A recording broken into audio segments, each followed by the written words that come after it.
Hi అండి. నేను మీ మాధవి. మీ ఇంట్లో గనక టెర్రస్ మీద మొక్కలు పెట్టుకోవడానికి వీలు లేకపోయినా, లేదా మీరు అపార్ట్మెంట్లో ఉండి బాల్కనీలో గార్డెన్ను ఏర్పాటు చేసుకోవాలి అని అనుకునే వారికి ఈ వీడియో బాగా హెల్ప్ అవుతుంది. ఎలా పెట్టుకోవచ్చు, ఎలా సెట్ చేసుకోవచ్చు అనేది ఈ వీడియో అందరూ పూర్తిగా చూడండి. చిన్న బాల్కనీ అయినా కూడా మనం బాగా డెకరేట్ చేసుకోవచ్చు.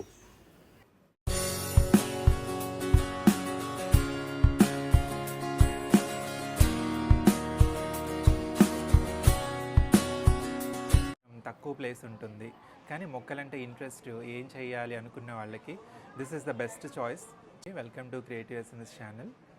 మనం ఈ బాల్కనీ ఏరియాస్ అనమాట, ఇది స్పెషల్గా మనకి అపార్ట్మెంట్స్ ఉంటాయి, మనకి వాళ్ళకి కొంచెం తక్కువ ప్లేస్ ఉంటుంది కానీ మొక్కలంటే ఇంట్రెస్ట్ ఏం చేయాలి అనుకున్న వాళ్ళకి this is the best choice. చిన్న బాల్కనీస్ క్యారిడార్స్ లేకుండా అయితే ఉండవు. అయితే మనకి ఫ్రెష్ ఆక్సిజన్ రిలీజ్ చేసేవి ఏంటంటే నాసా అప్రూవ్డ్ ప్లాంట్స్ కొన్ని ఉంటాయి. సో దానివల్ల ఏమవుతుందంటే మనకి ఎన్నో టాక్సిన్స్ మనకి ఇంట్లో రిలీజ్ అవుతూ ఉంటాయి. అవి ఇంట్లో యూజ్ చేసే ఐటమ్స్ వల్ల కావచ్చు, ఈవెన్ ఫ్లోర్ క్లీనర్ వల్ల వచ్చే వాటి వల్ల కూడా, మన ఏసీ రిఫ్రిజిరేటర్స్ వల్ల కావచ్చు, కొన్ని రకాల టాక్సిన్స్ అనమాట. ఆ టాక్సిన్స్ రిలీజ్ అయినప్పుడు వాటి నుంచి మనం సేవ్ చేయగలిగేవి కొన్ని ఇండోర్ ప్లాంట్స్. సో ఎవరైనా సరే కొంచెం ఇండోర్ ప్లాంట్స్ని కనుక పెంచుకోగలిగితే నాట్ ఓన్లీ మనకి టెర్రస్ గార్డెను వెజిటబుల్స్తో పాటుగా ఇండోర్ ప్లాంట్స్ అనేవి పెంచుకోగలిగితే గ్రీనరీ యాడ్ అవుతుంది, అట్ ద సేమ్ టైం మనకి ఫ్రెష్ ఆక్సిజన్ కూడా మన ఇంట్లో రిలీజ్ అవుతూ ఉంటుంది. సో మనకి ఇక్కడ తీసుకోగలిగితే ప్లేస్ తక్కువ ఉంది అనుకున్న వాళ్ళు ఇలాంటిది, ఇది వర్టికల్ గార్డెన్ ఐడియా కింద వస్తుందన్నమాట. ఇంట్లో కూడా ఈజీగా ఎవరైనా చేసుకోవచ్చు. దీంట్లో చిన్న పాట్స్ని ఇలా తగిలించుకోవచ్చు అన్నమాట. ఇదైతే ఒకటే పాట్ ఉంది, ఇలా పెట్టుకోగలిగితే వర్టికల్ గార్డెన్గా మనం చిన్న చిన్న ఫ్లవర్ ప్లాంట్స్ కానీ మనీ ప్లాంట్స్ కానీ ఏమైనా దీనికి పెట్టుకోవచ్చు మనం. సో ప్లేస్ తక్కువ ఉంది అనుకున్న వాళ్ళు వెర్టికల్ గార్డెన్ ట్రై చేసుకోవచ్చు. And this is the rubber plant. ఇది మనకి ఇండోర్ అండ్ అవుట్డోర్ రెండు వైపుల నుంచి మనకి యూజ్ చేసుకునే ప్లాంట్ అని. బట్ కంప్లీట్ షేడ్లో పెట్టుకుంటే గ్రోత్ కొంచెం స్లో ఉంటుంది, బట్ మొక్క మాత్రం బాగా పెరుగుతుంది. అండ్ నాసా అప్రూవ్డ్ ప్లాంట్ ఇది ఆక్సిజన్ రిలీజ్కి. ఇది మెయిన్ రబ్బర్ ప్లాంట్, ఇది వెరిగేటెడ్ రబ్బర్ ప్లాంట్ అనమాట. దీంట్లోనే వెరిగేటెడ్ ఇది. సో వీటికి మార్నింగ్ సన్ కాసేపు ఒక 1 అవర్ వస్తే చాలు, ఇది బాగా పెరుగుతాయి. ఇటువైపు వస్తే కూడా ఇది కూడా సమ్ వెర్టికల్ స్టేజ్ కింద తీసుకున్న స్టాండ్ అనమాట. ఇటంతా కూడా మనకు వర్టికల్గా పెట్టుకోవచ్చు, చిన్న చిన్న ప్లాంట్స్ పెట్టుకోవచ్చు. దాంట్లో మనకు టేబుల్ రోజెస్ కానీ సమ్ ఫ్లవర్స్ మీద వేసుకోవచ్చు అనమాట. ఇది 3 స్టెప్స్. దీంట్లో ఈ 3 స్టెప్స్లో మనం వేరే కుండీలు ప్లాన్ చేసుకో. ఇటు వర్టికల్, ఇది 3 స్టెప్స్గా నార్మల్ కుండీలు పెట్టుకోవచ్చు. ఇక్కడ మనం ఏమైనా హ్యాంగర్స్ పెట్టుకోవచ్చు అనమాట. ఇలాంటివి కాన్సెప్ట్ తోటి ఈ మోడల్లో చేసుకోగలిగితే చిన్న చిన్న ప్లేసెస్లో కూడా ఎక్కువ ప్లాంట్స్ని పెట్టించుకునే ఇది ఉంటుంది. అండ్ ఈ ఇండోర్ సెక్షన్ ప్లాంట్స్ కూడా కొంచెం దగ్గరగా పెట్టినప్పుడు ఏమవుద్దంటే ఒకదాని నుంచి ఒకటి మనకి సింబియోటిక్ ప్లాంట్స్ అని కొన్ని ఉంటాయి. Symbiotic plants in the sense ఒకదాని మీద డిపెండ్ అయ్యి ఇంకో ప్లాంట్ పెరుగుతూ ఉంటుంది. ఇలా దగ్గరగా పెట్టడం వల్ల ఏమవుతుంది అంటే ఇండివిజువల్గా పెట్టకుండా ఒకదాని నుంచి మాయిశ్చర్ ఇంకోటి తీసుకుంటుంది. దగ్గరగా ఉండడం వల్ల వాటర్ పోసినా కానీ అది గాలికి ఆవిరవ్వకుండా ఎక్కువ వాటర్ రిటెన్షన్ ఎక్కువ ఉంటుంది. ఒకదాని మీద ఒకటి గ్రీనరీగా యాడ్ అవుతుంది, మనకి ఒక గ్రీనరీ స్పేస్ అనమాట, గ్రీన్ స్పేస్ ఒకటి క్రియేట్ అవుతుంది. ఇది తీసుకుంటే ఇది జేడ్ ప్లాంట్ అనమాట, మనకి చైనీస్ వాస్తు ప్లాంట్ అంటారు. ఇది సక్లెంట్ వెరైటీ చెందింది. అండ్ దీని లీఫ్తో కూడా మనం ప్రాపగేట్ చేసుకోవచ్చు. అండ్ ఇది స్పైడర్ ప్లాంట్ అంటారు. ఇది హ్యాంగర్గా పెట్టుకోవచ్చు, ఇంట్లో బెడ్రూమ్స్లో కూడా పెట్టుకోవడానికి వీలుంటుంది. ఇది వచ్చేసి మనకి ఫిలోడెండ్రమ్ ప్లాంట్. ఇది అంతే, దీనికి అసలు లో షేడ్, పెద్ద షేడ్ అవసరం ఉండదు. అండ్ ఇది మనీ ప్లాంట్ మేము ప్రతి ఒక్క దానిలో చూసుకుంటాము. అండ్ ఇది ఒకటి మెయిన్ చిన్న ప్లేసెస్, అసలు మొక్కల గురించి ఏం తెలియదు అనుకున్న వాళ్ళు పెంచుకోగలిగిన మొక్క అనమాట. ఫిలోడెండ్రమ్లో బేసిక్ వెరైటీ. దీనికి డైరెక్ట్ సన్ అవసరం ఉండదు. ఏంటంటే బ్రైట్ ఇండైరెక్ట్ సన్లైట్ కావాలి. ఏంటంటే మనకు చీకట్లో పెట్టకూడదు, బట్ గాలి వెళ్తూ రావాలి, ఎండ అవసరం లేదు. ఒక చిన్న కుండీ ప్రొవైడ్ చేయగలిగితే చాలు. ఇది ఇయర్ అంతా కూడా గ్రీనరీగా చాలా బాగుంటుంది. ఫిలోడెండ్రమ్లో ఇది ఒక వెరైటీ. ఇది వచ్చేసి ఫిలోడెండ్రమ్లోనే మరొక వెరైటీ అనమాట. మన ఫిలోడెండ్రమ్లో చాలా వెరైటీస్ చూడొచ్చు. అండ్ ఇవి వచ్చేసి డిఫెన్బాథియా మొక్కలు అంటారు. ఇవి కూడా అంతే, కొత్త కడుపుల నుంచి కొత్త మొక్కలు వస్తూ ఉంటాయి. Zero maintenance. వాటర్ మనం 1 వీక్ 10 డేస్ ఇవ్వకపోయినా పెద్ద ఇబ్బంది ఏమి ఉండదు. అండ్ ఇది వచ్చేసి మనకి ఫైకస్ ప్లాంట్ అంటారు అనమాట. కొంచెం సెల్ఫ్ బాల్కనీస్లో అండ్ సెల్ఫ్ బోన్సై టైప్ అనమాట ఇది. అండ్ ఇది వచ్చేసి ఇది కూడా ఫిలోడెండ్రన్ ప్లాంటే. మనకు ఫిలోడెండ్రన్స్ అనేవి బెస్ట్ చాయిస్ బాల్కనీస్కి. వీటిలో ఆల్మోస్ట్ ఒక 30 వెరైటీస్ దాకా ఉంటాయి ఫిలోడెండ్రన్స్లో. ఇది ఫర్న్. అండ్ ఇది వచ్చేసి మనకి డ్రెసినియా ప్లాంట్స్ అంటారు. వీటిలో కలర్స్ ఉంటాయి చాలా. అండ్ ఇది మనకి అరికాపామ్లో మినియేచర్ అరికాపామ్. ఇది బెస్ట్ ఆక్సిజన్ రిలీజ్ ప్లాంట్ అనమాట. ఫస్ట్ చాయిస్ ఇదే ఉంటుంది. ఇది మినీ వెరైటీ. ప్లేసెస్ లేని వాళ్ళు మినియేచర్ వెరైటీ తీసుకోవచ్చు. ఇది అగ్లోనిమా ప్లాంట్. ఇది కొంచెం సెన్సిటివే, అందుకని లైట్ సన్లైట్ డైరెక్ట్గా తగలని చోట పెట్టుకోవచ్చు మనం. అండ్ ఇది వచ్చేసి జెడ్జెడ్ ప్లాంట్. ఇది అంతే, ఎక్కువ బెడ్రూమ్స్లో పెట్టుకుంటూ ఉంటారు మనకి జెడ్జెడ్ ప్లాంట్. అండ్ ఇది వచ్చేసరికి మాన్స్టెరా ప్లాంట్ అనమాట. ఎవరెవరైతే పెద్ద ప్లాంట్స్ ఎక్స్పెక్ట్ చేస్తారో, ప్లేస్ అంతా కవర్ అవ్వాలి అనుకుంటారో, ఈ మాన్స్టెరా ప్లాంట్స్ బెస్ట్ చాయిస్. ఇది వచ్చేసి టర్టిల్ వైన్ ప్లాంట్స్, హ్యాంగర్స్కి ఇది బెస్ట్ చాయిస్ ఇది. And this is the one of the most beautiful plant అని చెప్పొచ్చు, ఆర్కిడ్స్ అనమాట. ఇది పర్పుల్ వెరైటీ.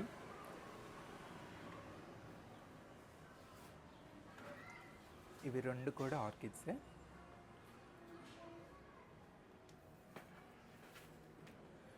ఇది మనకి ఒక ఫ్లవర్ స్పైక్ అండ్ దాని పక్కనే ఇంకొక ఫ్లవర్ స్పైక్ కూడా వస్తుంది. ఏంటంటే కొంచెం ఎగ్జోటిక్ వెరైటీస్ ఇష్టపడేవాళ్ళు, కొంచెం రెగ్యులర్ వెరైటీస్ కాకుండా కొంచెం డిఫరెంట్గా ట్రై చేయాలి అనుకునేవాళ్ళు ఆర్కిడ్స్ అనేది బెస్ట్ చాయిస్ అనమాట. సో ఇందా చెప్పుకున్నాం మన సింబయోటిక్ ప్లాంట్స్లో orchid is the main plant. ఇది ఎలా అంటే దీన్ని ఇండివిజువల్గా పెంచే కన్నా ఇప్పుడు అరకు అటు సైడ్ వెళ్తే పెద్ద పెద్ద మొక్కలకి దీన్ని అటాచ్ చేసి పెట్టేస్తారు కాండంకి. వేసినప్పుడు ఏమవుద్దంటే ఇది ఆ కాండంకి ఈ వేర్లు అనేవి స్టిక్ అయిపోయి ఆ పెద్ద చెట్టు నుంచి న్యూట్రియన్స్ తీసుకుంటూ పెరుగుతుంది. దీని సపరేట్గా ఏమి ఉండదు. సో దీన్ని సింబయాటిక్ ప్లాంట్స్ అంటారు. అందుకే దీనికి మనం ఎట్లంటే సాయిల్ యూజ్ చేయం. ఇక్కడ కూడా మనకి కోకోనట్ హస్కే యూజ్ చేసాము. ఇప్పుడు దీనికి ఫ్లవరింగ్ వచ్చేసింది. ఇంక ఈ స్టెమ్ మనకి పనికిరాదు ఈ ఫ్లవర్స్ అయిపోయిన తర్వాత. సో ఇక్కడ నుంచి మళ్ళీ ఇంకోటి స్టార్ట్ అవుతుంది. ఇది పెరిగి దీనికి వస్తుంది అనమాట మళ్ళీ ఫ్లవరింగ్. సో దీనికి ఎట్లా అంటే సాయిల్ యూజ్ చేయని మొక్క ఏదన్నా ఉంది అంటే అది ఆర్కిడ్సే. బట్ ఇలా హోల్స్ ఉండాలి. మనం ఆర్కిడ్ పెంచేటప్పుడు సమ్ 7 or 8 inches పాట్ తీసుకొని కంప్లీట్ ఇట్లా హోల్స్ ఉండగలిగితే ఇది కోకోనట్ హస్క్. దీంట్లో పెడితే ఏమవుద్దంటే దీనికి వేర్లు ఇలా స్టిక్ అయ్యి పెరుగుతూ ఉంటాయి, ఇలా స్టిక్ అవుతుంటాయి కోకోనట్కి. అండ్ ఇది మనకి ఆల్మోస్ట్ వీక్లీ వన్స్ కానీ 10 daysకి ఒకసారి వాటర్ పోసినా చాలు. అయితే నేను అబ్జర్వ్ చేసింది ఎట్లా అంటే దీన్ని సపరేట్గా మిగతా ప్లాంట్స్ పెట్టినప్పుడు ఇండివిజువల్గా పెడితే దీని గ్రోత్ కానీ దీని గ్రీనరీ కానీ కొంచెం తగ్గింది. అలా కాకుండా ఎక్కడైతే గుబురుగా ప్లాంట్స్ ఉంటాయో ఆ గుబురు ప్లాంట్స్ మధ్యలో దీన్ని పెట్టగలిగితే ఆ ప్లాంట్స్ నుంచి వచ్చే మాయిశ్చర్ని తీసుకొని ఇది గ్రోత్ చాలా బాగుంది, లష్ గ్రీన్గా పెరుగుతుందన్నమాట. అయితే అండ్ ఇది వచ్చేసి పర్టికులర్గా ఈ 2 వెరైటీస్ వచ్చేసి మనకి డెండ్రోబియం వెరైటీస్. ఎవరైతే ఆర్కిడ్స్ ఇష్టం ఉంది, మనకు బిగినర్స్ మనకు తెలియదు పెంచడం అనుకున్న వాళ్ళు ఈ డెండ్రోబియం వెరైటీస్ ట్రై చేసుకోవచ్చు. వీటికి ఎలా అంటే మనకి మెయింటెనెన్స్ తక్కువ, ఫ్లవర్ చాలా బాగుంటుంది. అండ్ మనకి ఒక్కసారి ఇప్పుడు ఇది బ్లూమింగ్ అవుతుంది, ఇంకా ఉన్నాయి మొగ్గలు. మీరు 3 months తర్వాత వచ్చి చూడండి, ఈ ఫ్లవర్ ఇలాగే ఉంటుంది. మినిమం దీని లైఫ్ టైం, ఒక flower life time 3 months. Whether it ఇది summer or winter anything 3 months అయితే ఇది ఉంటుంది. మనకి ఎక్కువ కట్ ఫ్లవర్స్లో వాడుతుంటారు. దీంట్లో వాడింది కూడా నేను ఏం లేదు, చార్కోలు, tree box and coconut husk, ఇవి చాలు. సాయిల్ లేదు మాకు లేదు అనుకున్న వాళ్ళు ఆర్కిడ్స్ అనేవి పెంచుకోవచ్చు. అండ్ దీనికి ఎలా అంటే ఇప్పుడు ఏ మొక్కకైనా fertiliser is a very important thing. మరి దీనికి ఎట్లా ఇవ్వాలి ఫెర్టిలైజర్ అనుకున్నప్పుడు మనకు ఎన్పీకే అని దొరుకుతుంది. ఆ ఎన్పీకే కూడా మిగతా మొక్కలకి ఇచ్చినట్టు కాకుండా ఇది బ్లూమింగ్కి ఒక రేషియో ఎన్పీకే ఉంటుంది అండ్ ఇలా గ్రోత్కి ఒక రేషియో ఎన్పీకే అనమాట. సో 15 daysకి ఒకసారి ఈరోజు మనం ఎన్పీకే గ్రోత్కి ఎన్పీకే తీసుకున్నామంటే ఆఫ్టర్ 15 days బ్లూమింగ్ ఎన్పీకే తీసుకోవాలి. ఎంత ఒక చిటికెడు ఎన్పీకే తీసుకొని ఒక చిన్న బౌల్లో ఒక స్పూన్ ఒక హాఫ్ కోర్స్ ఒక 2 లీటర్ వాటర్ అంటే ఒక స్పూన్ ఎన్పీకే వేసి అది డైల్యూట్ చేసేసి ఈ పాట్ తీసుకెళ్ళి అందులో పెట్టడమే. ఈ పాట్ మునగాలి. మునగడం వల్ల ఏమవుద్దంటే ఈ దీంట్లో ఉన్న రూట్స్ అనేవి ఎన్పీకేని అబ్జర్వ్ చేసుకుంటాయి. ఎందుకంటే డైరెక్ట్ ఇవి హోల్స్ ఉన్న పాట్ మనం సెలెక్ట్ చేసుకుంటాం కాబట్టి దీనికి డైరెక్ట్ వాటర్ పోయలేం. కాబట్టి ఇట్లా సబ్మెర్జ్ చేసేసినట్టు పెట్టేస్తే అప్పుడు ఒక 10 minutes ఉంచేస్తే అప్పుడు ఎన్పీకే అబ్జర్వ్ చేసుకుంటుంది. అలా 15 daysకి ఒకసారి 2 types ఆఫ్ ఎన్పీకే మనం మారుస్తూ ఉండొచ్చు. సో డెఫినెట్గా ఆర్కిడ్స్ అనేవి మన గార్డెన్కి ఎక్స్ట్రా అడిషనల్ బ్యూటీని అయితే యాడ్ చేస్తాయి. అండ్ ఎప్పుడూ కూడా ఆల్మోస్ట్ ఈ ఫ్లవర్స్ పైకి వచ్చేసి ఒక 3 months ఈ ఫ్లవరింగ్ వచ్చిన తర్వాత ఆల్మోస్ట్ ఒక 1 month ప్లాంట్ రెస్ట్ తీసుకుంటుంది. మళ్ళీ ఫ్రెష్ గ్రోత్ స్టార్ట్ అయ్యి మళ్ళీ ఫ్లవర్స్ పైకి వచ్చేస్తాయి. సో దీనికి సీజన్ అంటూ ఏముండదు. 12 months ఫ్లవర్స్ అయితే ఉంటాయి. అండ్ డిఫరెంట్ కలర్స్ కూడా వస్తుంటాయి అన్నమాట. కొంచెం టెక్నిక్ తెలిస్తే ఈ ఆర్కిడ్ పెంచుకోవడం చాలా ఈజీ. అండ్ డిఫరెంట్ కలర్స్, ఎందుకంటే మనం డాలియాస్లో కానీ అండ్ రోజెస్లో కానీ ఇలాంటి కలర్స్ని మనం ఎక్స్పెక్ట్ చేయలేం ఒక్క ఆర్కిడ్స్లో తప్ప. సో ఇది హ్యాంగర్గానే పెట్టుకోవచ్చు, ఇంట్లో కూడా పెట్టుకోవచ్చు. బట్ మనకు అండ్ వన్ మోర్ థింగ్, దీనికి డైరెక్ట్ సన్లైట్ అస్సలు పనికిరాదు. ఏ మొక్కకైనా మార్నింగ్ సన్లైట్ అయినా మనకు అవసరం అవుతుంది, కానీ స్పెషల్గా ఈ ప్లాంట్కి మాత్రం డైరెక్ట్ సన్లైట్ అస్సలు వద్దు. ఎప్పుడు కూడా ఇండైరెక్ట్ బ్రైట్ సన్లైట్ కావాలి. సో వరండాస్లో పెంచుకోవడానికి బెస్ట్ చాయిస్. లేదు అని అంటే పెద్ద పెద్ద చెట్లు ఉన్నప్పుడు వాటి కాండంకి వేసి కట్టవచ్చు. సో అప్పుడు డైరెక్ట్ సన్లైట్ పడదు, అవి ఫిల్టర్ చేస్తాయి. బట్ గాలి వెలుతురు అయితే వచ్చేస్తుంది. అండ్ ఇది కూడా ఆగ్లోనిమాలో ఒక వెరైటీ అనమాట. దీంట్లో చాలా వెరైటీస్ ఉంటాయి. ఆగ్లోనిమాస్ కొంచెం ఫిలోడెండ్రమ్ లాగా ఈజీ ప్లాంట్స్ కాదు. ఆగ్లోనిమా కొంచెం టఫే, బట్ చాలా బాగుంటాయి. ఇది కూడా డ్రెసినియాలో రెడ్, అది వచ్చేసి గ్రీన్. అండ్ ఇది ఫిలోడెండ్రమ్లో ఫిలోడెండ్రమ్ జానాడు అంటారు. ఇది కూడా అంటే లీఫ్ వేరియేషన్ ప్యాటర్న్ వేరేలా ఉంటుంది. అండ్ మనకు వింటర్ ఆ టైంకి వస్తే ఈ లీఫ్ వచ్చే ఫ్రెష్ లీవ్ అనేవి కలర్ఫుల్గా వస్తాయి అన్నమాట. అండ్ ఇది బ్రహ్మకమలంలో పింక్, ఒక్కసారి బ్లూమింగ్ వచ్చింది. ఇప్పుడు ఎండ విపరీతంగా ఉండేసరికి కింద తీసుకొచ్చి పెట్టాను. అండ్ ఇది వచ్చేసి హోయా. ఇది హోయా ప్లాంట్. చాలామంది ఇలా వచ్చినప్పుడు కట్ చేస్తూ ఉంటారు, బట్ ఇలా వచ్చినప్పుడు కట్ చేయకండి. ఎందుకంటే దీనికి ఆల్మోస్ట్ ఒక 2 feet ఇలా స్టెమ్ వచ్చిన తర్వాత ఇక్కడ బంచెస్ లాగా ఫ్లవర్స్ వస్తాయి. ఈ ఫ్లవర్ అయిపోయిన తర్వాత ఇక్కడి వరకు కట్ చేసుకొని ఒక 2 days మనం ఈ స్టెమ్ని వాటర్లో కనుక ఉంచగలిగితే మళ్ళీ ఫ్రెష్ రూట్స్ వచ్చేసి మళ్ళీ మనకి ప్రాపగేట్ చేసుకోవచ్చు. సో హోయా కూడా అంతే, చాలా చాలా బెస్ట్ చాయిస్ ఎగ్జాటిక్ వెరైటీస్ ఇష్టపడే వాళ్ళకి. అండ్ జీరో మెయింటెనెన్స్ కూడా. దీనికి కూడా రెగ్యులర్గా వాటర్ ఇచ్చే అవసరం లేదు, సన్లైట్ కూడా దీనికి అవసరం ఉండదు. And this is one of the best beautiful plant అనొచ్చు.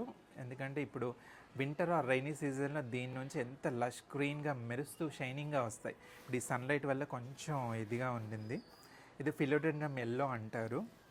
ఎలాంటి క్లైమాటిక్ కండిషన్లో అయినా పెద్ద పెద్ద ఆకులతో చాలా బాగా పెరుగుతుందన్నమాట. And zero maintenance. ఇది కూడా మీరు ఎలాంటి సాయిల్ ఇచ్చుకున్నా సరే, కొంచెం కోకోపీట్, కొంచెం సాయిల్, కొంచెం కంపోస్ట్ ఇవ్వగలిగితే చాలు. మీరు మళ్ళీ 1 year దాకా వాటరింగ్ తప్ప ఇంకే కంపోస్ట్ ఇవ్వకపోయినా ఇది ఇంత పెద్ద పెద్ద ఆకులతోటి చక్కగా పెరుగుతుంది అనమాట ఇది. అండ్ ఇవి కూడా అంతే, డిఫెన్బాతియా ప్లాంట్స్. ఇది ఆల్మోస్ట్ 30 years నుంచి ఉన్నాయి మా ఇంట్లో. అంత ఈజీగా పోయే ప్లాంట్స్ కాదు, జీరో మెయింటెనెన్స్ అండ్ మనకి గ్రీనరీ యాడ్ చేస్తూ ఉంటాయి. ఇది కూడా మనకి చైనీస్ గ్రాస్ సంథింగ్ అంటారు.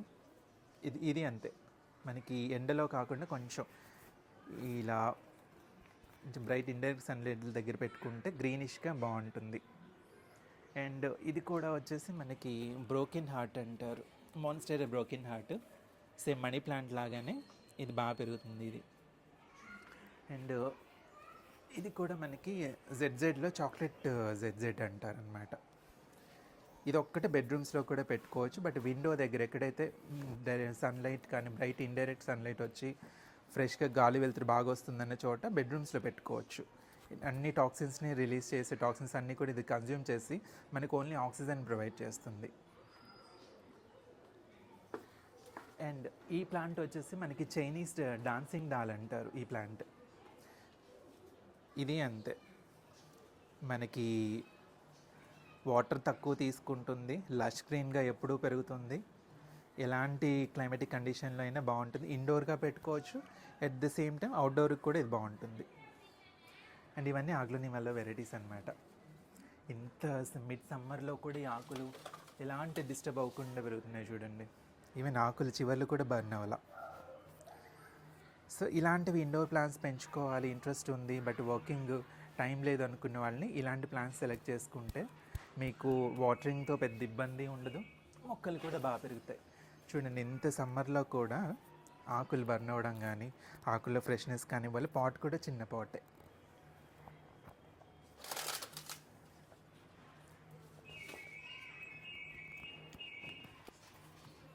అండ్ ఇవి కూడా మనకి ఆగ్లోనిమాలో ఒక వెరైటీస్ అనమాట. ఇది అంతే చూడండి, ఆకులు బర్న్ అవ్వడం అలా ఏం లేదు. అండ్ పాట్ కూడా చిన్న పాటే. ఇవన్నీ ఎలా అంటే మనకి ఇండోర్స్లో జీరో మెయింటెనెన్స్ ప్లాంట్స్. అండ్ ఎంత మిడ్ సమ్మర్ అయినా కొంచెం కేర్ తీసుకోగలిగితే ఫ్రెష్గా ఉండే ప్లాంట్స్, మనకి ఆక్సిజన్ రిలీజ్ చేసే ప్లాంట్స్ అనమాట ఇవి.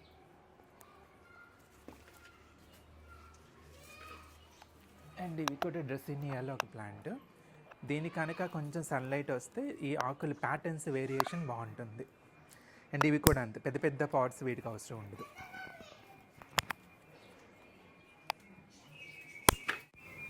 ఈ వీడియో నచ్చినట్లయితే లైక్ చేయండి. ఇలాంటి మరెన్నో సరికొత్త వీడియోల కోసం ఛానల్ను సబ్స్క్రైబ్ చేయండి. ఈ వీడియో మీద మీ అభిప్రాయాన్ని కామెంట్ రూపంలో తెలియజేయండి. ఈ వీడియోలోని సమాచారం మీ బంధువులకు, స్నేహితులకు ఉపయోగపడుతుంది అని మీకు అనిపిస్తే షేర్ చేయండి. Thank you for watching.